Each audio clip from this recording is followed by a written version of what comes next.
As a refresher, Inktober is an optional social media challenge where willing participants create one ink drawing for every day of the month of October. So 31 days equals 31 illustrations. However, for the sake of my sanity, I've opted to do one illustration a week. And for that, I recreated 5 manga double spreads from 5 different series. Previously, I did the spread from Full Metal Alchemist, Inuyasha, One Piece, Death Note, and for this week, we will be drawing from, drumroll, Kagurabachi. I will be drawing this really sick double spread from the series' very first chapter. And to spice it up from the previous videos, I will be incorporating Screentones. I haven't used these before, so I am very excited to try these out. So I will start on the sketch here in the background, but we will be drawing on this deleter manga manuscript paper in the A4 size here. This paper has been my personal holy grail. I've used it for my Copic marker drawing and all of my previous comic projects, so needless to say, I truly swear by this brand. My pencil choice is this Pilot Color Eno mechanical pencil in 0.7 lead. The light blue lead will be a bit difficult to see on camera, but it is photocopy and scanner friendly, so if I were to put it through a scanner, it wouldn't show on the computer. It's also very easy to erase. So looking at the double spread that I'm working off of, the challenge will be trying to replicate those goldfishes and the bottom left panel where the main character, Chihiro, has a foreshortened arm and sword. I wanted to make a side note that Kagurabachi has a lot of stylish and really cool action panels that they all deserve to be standalone illustration.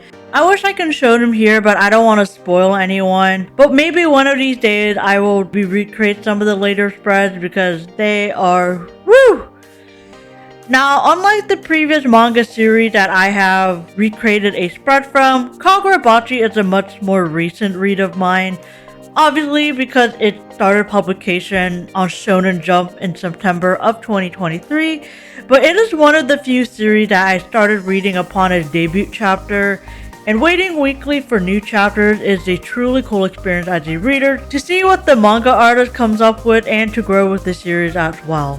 So seeing Hakazano's eye for really creative panel angles and action shots and try to replicate that cinematic flavor, I always look forward to the next chapter of Chihiro's story, not to mention it was recently greenlit for an anime adaptation, so I'm very excited. So here I have tackled the left 3 panels of the sketch, and it was surprisingly fairly straightforward. Drawing this bottom left panel here was super satisfying since the sword and arm angle are almost 3D like, definitely not an angle I usually draw. Also, cannot wait to ink and go over that goldfish. I tried to get majority of the main lines completed in the sketch phase, but anything like effect lines and shading is left for the inking phase, or else the sketch will just be super difficult to make out any of the details if it's just way too messy. So enough yapping for me, I'm going to speed up drawing in the biggest panel over here on the right.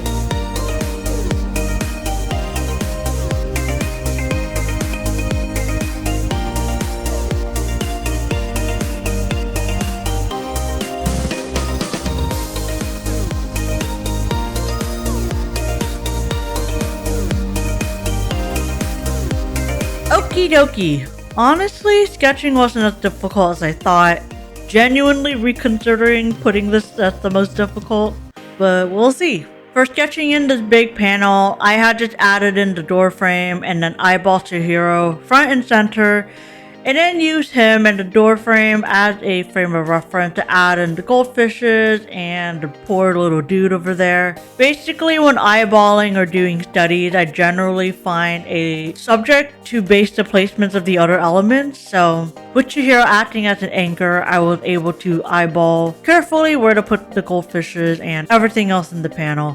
And it's time to ink. We'll be using this Kuretake Black Zig ink over here. I was trying out this brand when I first bought it, and I like it so far. Honestly, I think most comic specific ink should work for any purposes you have. And then I will be using the G pen to dip into the ink and use this really pointy nib to lay down the line. It's super pointy and flexible, so it allows precision and a variety of line weight depending on how much pressure you put on the pen. And for coloring the big areas and the goldfish fin, I will be using this pen tool brush pen in black. As you can see, the tip is very flimsy, but it mimics a brush except it's a pen. I used to have a tendency to jump around all over the page and had a hard time deciding what to ink next, especially since there's so much going on here.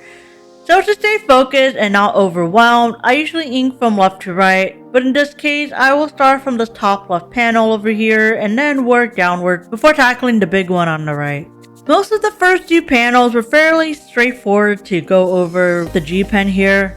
I'm not like those super skilled artists that could ink over half-done sketches, so I do spend the majority of my time on the sketch phase just getting the details down so that the inking phase is a lot more like cruise control. Thank God. Probably why it's the most fun part of drawing for me as well. So instead of being extremely conscious and super thoughtful of putting the ink down, I'm just simply going over the lines I've already drawn in the sketch phase. Inking is super tedious and takes a long while. You'll see I'll be using this brush pen to get the flow of the goldfish tail over here. The idea is to get the general flow of the tail, and then I freehand the rest of the lines. You can see how I didn't really get every detail of the goldfish down in the sketch phase. The point for this is to not be a one-to-one copy, but at the very least get the flow of the fins correct. I will say that after hours of inking from the previous Inktober pieces, I feel my hands are way less shaky than before and confident, so practice does indeed make perfect. This last portion over here will just be me inking the rest of the drawing. The big dramatic goldfish fins will be done with the brush pen like before, so just gonna add a time lapse over here.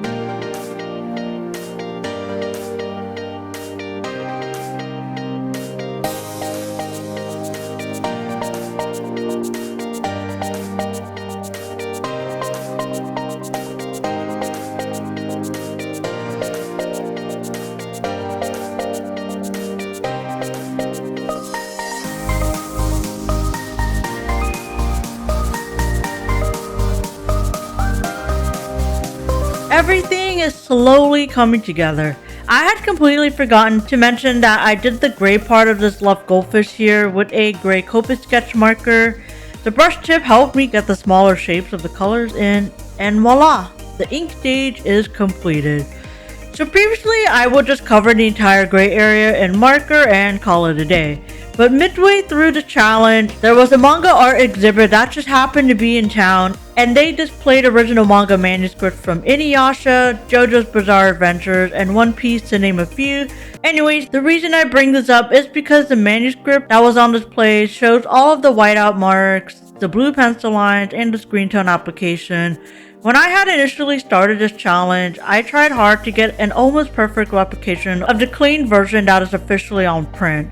But seeing the manuscripts in person, I've had my eyes open to how mangakas really only care about what will show in the print version, and that any flaws like whiteout or blue pencils is completely visible in this manuscript but hidden in the published version. So with that said, I'm finally bringing out the screen tone. I'm excited to try these out. As you can see, I do have quite a handful of them. I really only have 3 shades of gray, but looking at the Kagurabachi page, it seems like they only use 2 shades. So I'll be using the 113 for each panel and then the darker gray for the rest of the drawing. I've maybe used Screentones once a couple years ago for a sketchbook page I was experimenting with, so I am absolutely extremely rusty. But basically, these sheets act as a translucent sticker, so you roughly eyeball the area where you want to apply the screen tone. You go a little over the intended line just so you don't have to be super careful about sticking it on. And once that's cut off from the original sheet, then you remove the backing of the screen tone and insert it to the drawing like a sticker. You can still see your outlines quite clearly underneath, so no worries about going over the line there. Finally, there is a spatula tool from Deleter that works to flatten the tone just to ensure that it sticks on your paper flatly. So, gonna go ahead and do that. And once that's done, you take on your X-Acto knife. Yep, you heard that right. And then you lightly cut all of the excess pieces off. You're probably thinking, are you really cutting directly on the paper? Well, yes. You're only intending to cut the tone and not the main paper underneath, so don't press down too hard on that X-Acto knife. The deleter paper itself is fairly thick, so it won't cut too easily, but the screen tone is super thin, so even a light touch of the X-Acto knife should do the job. Then, you take out the extra piece, and after that, you just keep repeating the same steps on the other area. Select the area, cut it out from the screen tone, stick the tone down, and cut away the excess. Pretty simple, huh? Doesn't these first two panels look good? Obviously, the gray is way more consistent than if I were to go over this with marker, and it just looks a lot cleaner. I really enjoyed using screen tones a lot more than I thought it would, so I'll definitely play around with these more and maybe upload future videos using these. And well, just gonna add another time lapse here for the rest of the screen tone stage.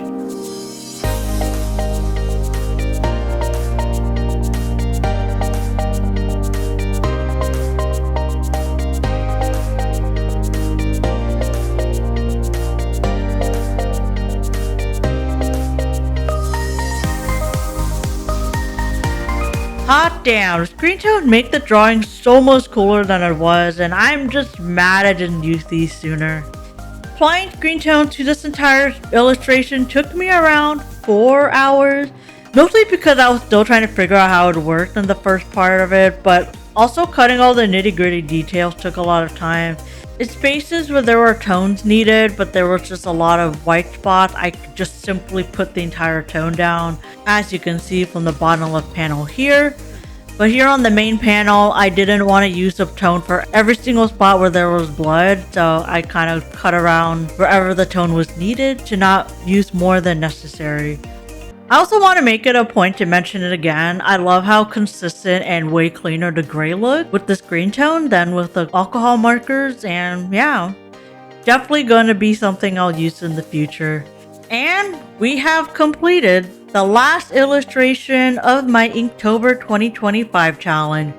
Thank you all for coming along on this month-long ride.